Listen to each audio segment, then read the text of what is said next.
This is the Seahawkers podcast, live and uncatfished as we recap the Seahawks win over the Minnesota Vikings in preseason week 1. I'm Brandon Schultz of the Military Seahawkers, and I am joined by my good buddy, Adam Emmert. Hey, man, 1-0, baby, undefeated in the preseason. That is exciting. The game itself was fun. It was great to see the guys running around back out there. And Brandon, what's better? It's always better to win than to lose. I think that's what you're trying to say. Yeah, exactly. Yeah, I wanted to tee up for your catchphrase right there. So, yeah. In the Seahawks preseason, get the 24-13 victory. Always better to win. And 24 points. Oh, it feels so good, especially when you got guys like Kobach and Ahlers and Sir Roderick running it down the throats of the Vikings defense to help close out the game.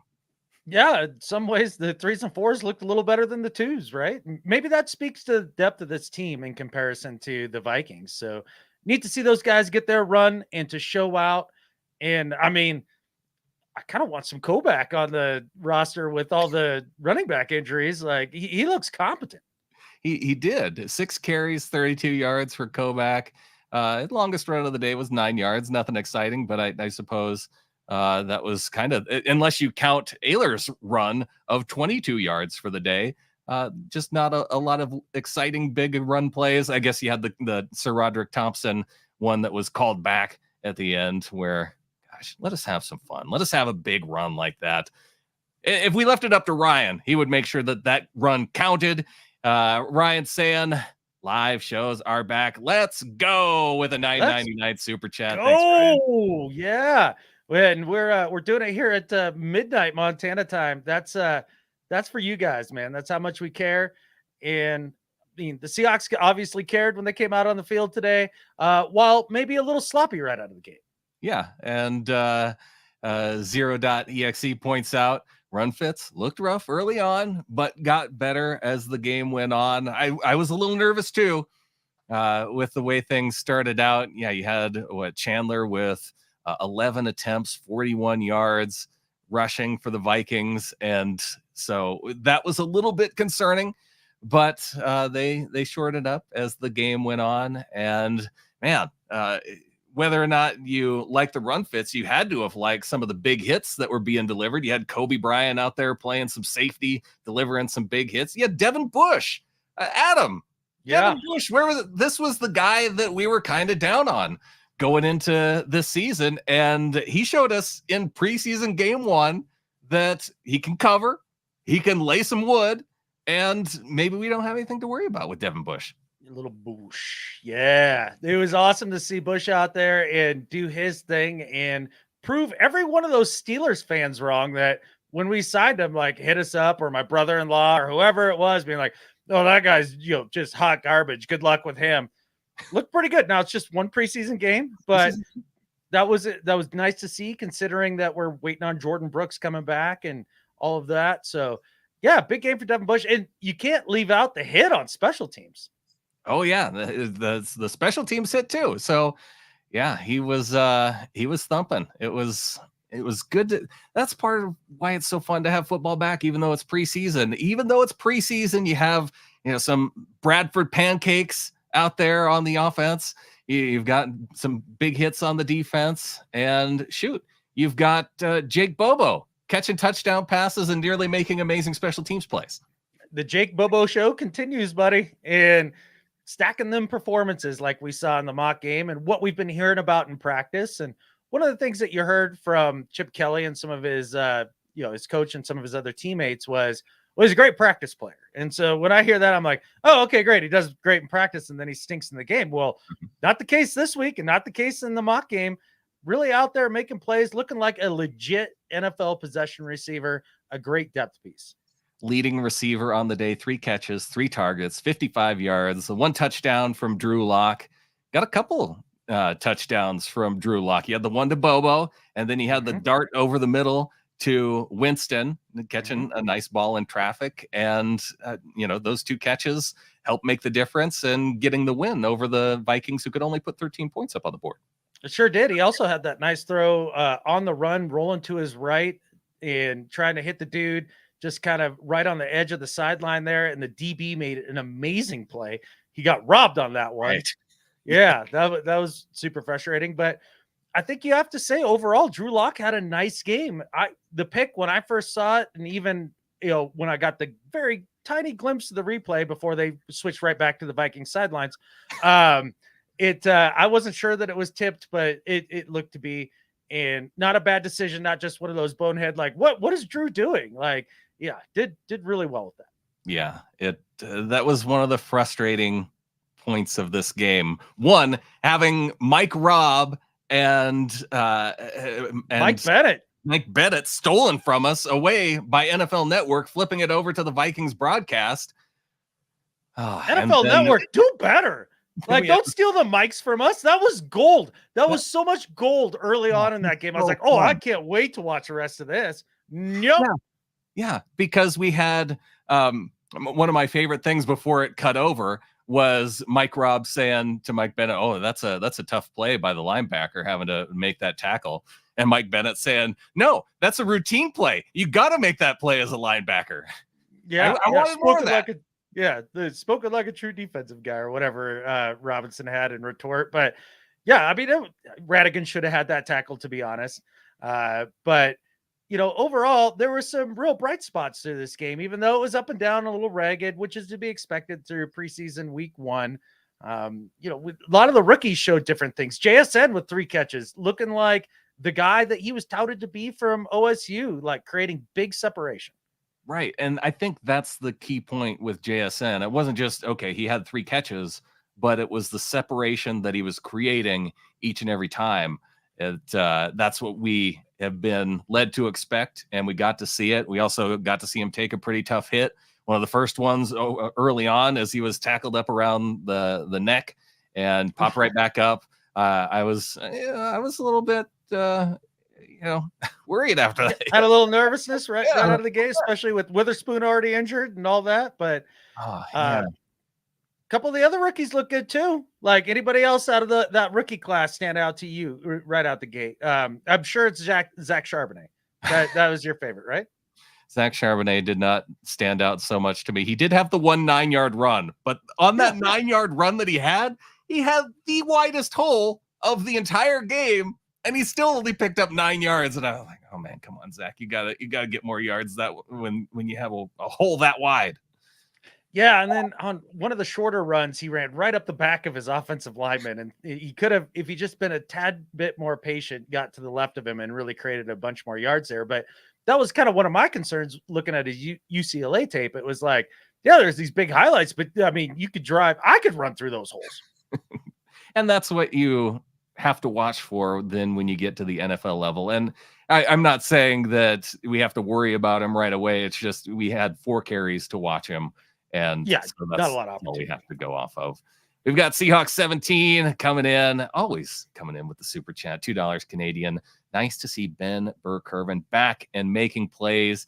Had a nice run stop there late in the game. He had just 1 tackle on the day. But the big thing with BBK is just the fact that he's out there and able to return. I saw a tweet from one of the Seahawks reporters saying, when he had his injury, there was the expectation that he probably wasn't going to be back and playing football. And here he is.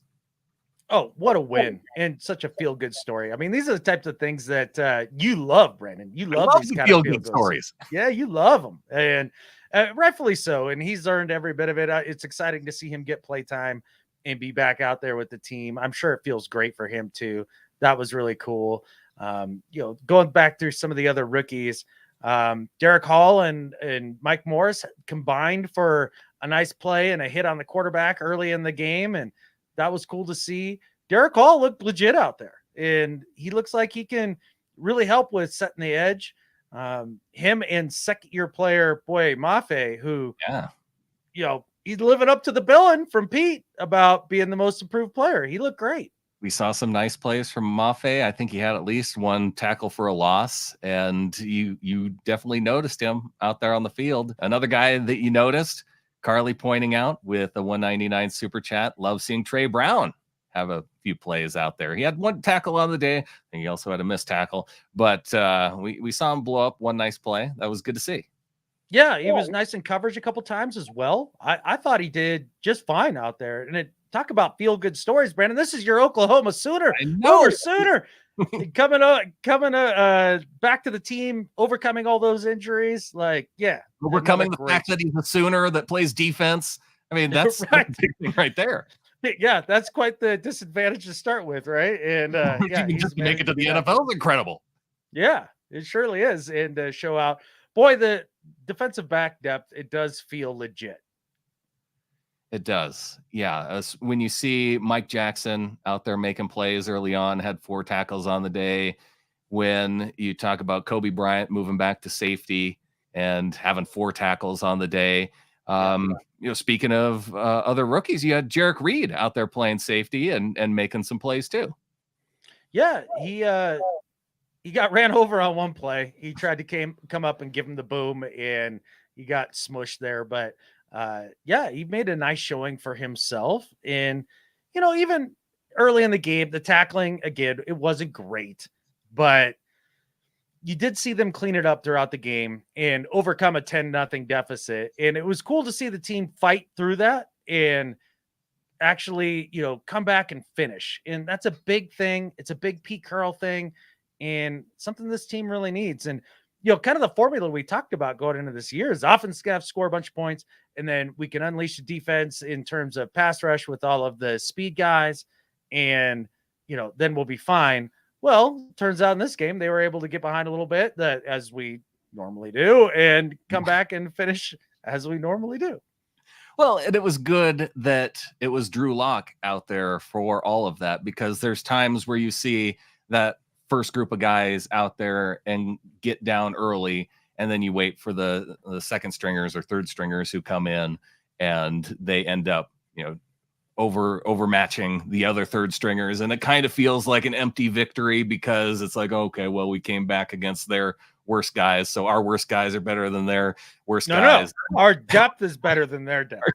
That's how you have to frame it. I phrased that very poorly, and my apologies to everybody out there playing, like our own Patrick O'Connell from Kalispell out there making tackles and being one of the tackling leaders with 4 on the day. He had 4 on the day? 4 on the day. Yeah. Wow. Okay. I didn't even notice. Man, I'm a terrible football watcher, apparently. Quiet 4 tackles, but he was out there. Yeah.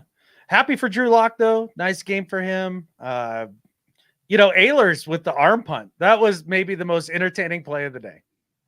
There were some really entertaining moments, and Ahlers, just chucking it up to Landers, who, I was glad that Landers got that one, because he was the one that was robbed of the Drew Lock pass to the end zone where the Vikings DB laid out and just swatted the ball as it was. That should have been his second touchdown then, when Ahlers chucked it up to him. Oh, absolutely. And give Landers credit, man. That was a heck of a play on the ball. That's not easy to come down with arm punts.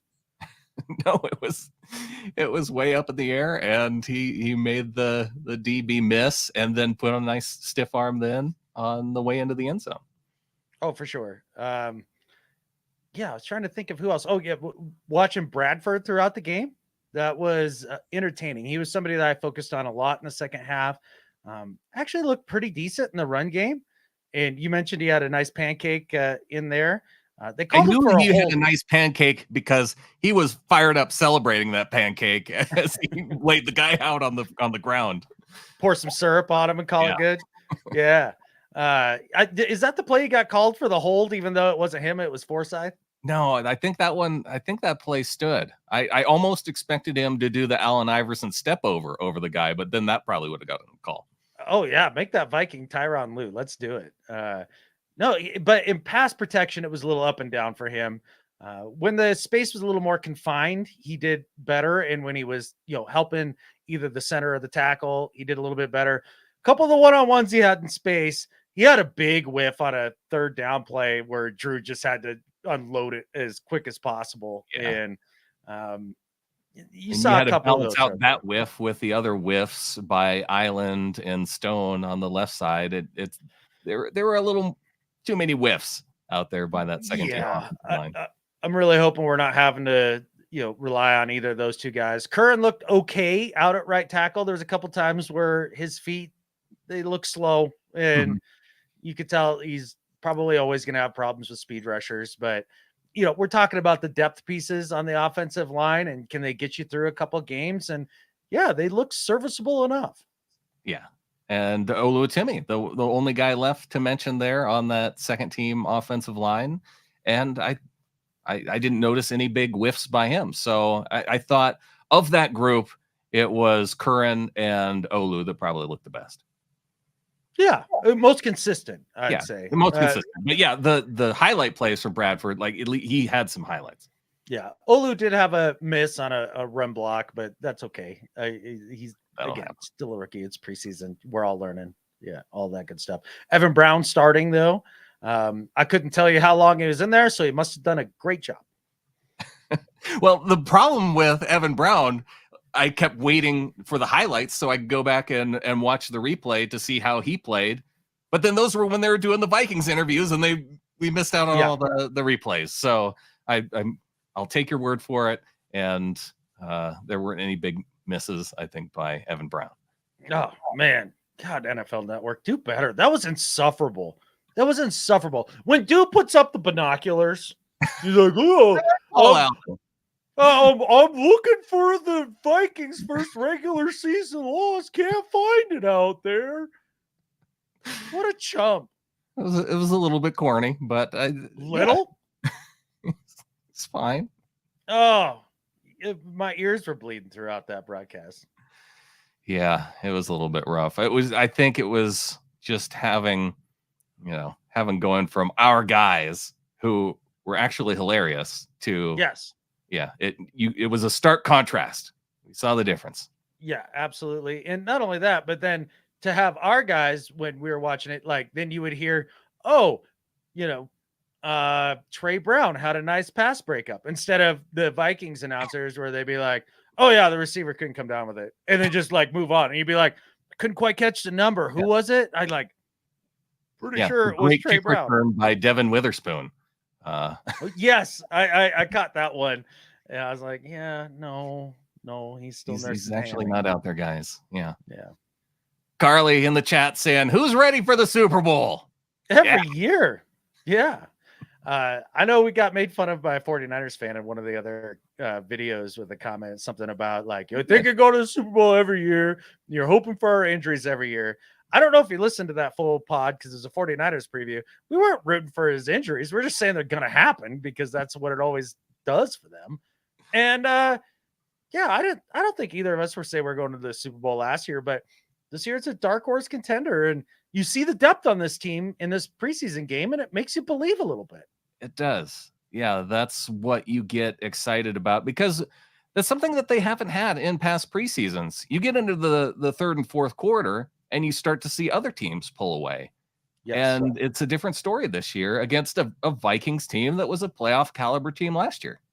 Absolutely. And to hear the Vikings announcers tell it, it's because they just shot themselves in the foot all day. It was just all their penalties, and the Seahawks never got one except for, I don't know, when they were killing their own drives in the first half with penalties on like 3 out of 5 of their drives.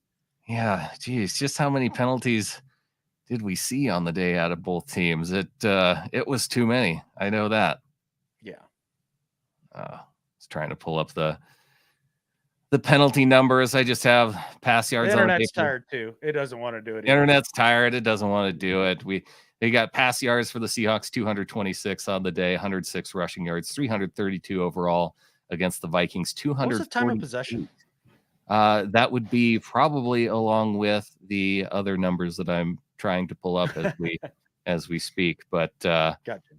Yeah, I just don't think the internet wants to cooperate right now. No, it's done. It says we've all had enough. We had a big win. Guys showed out, and welcome to the Jake Bobo era, right? It's Jake Bobo time. It's here. Yeah.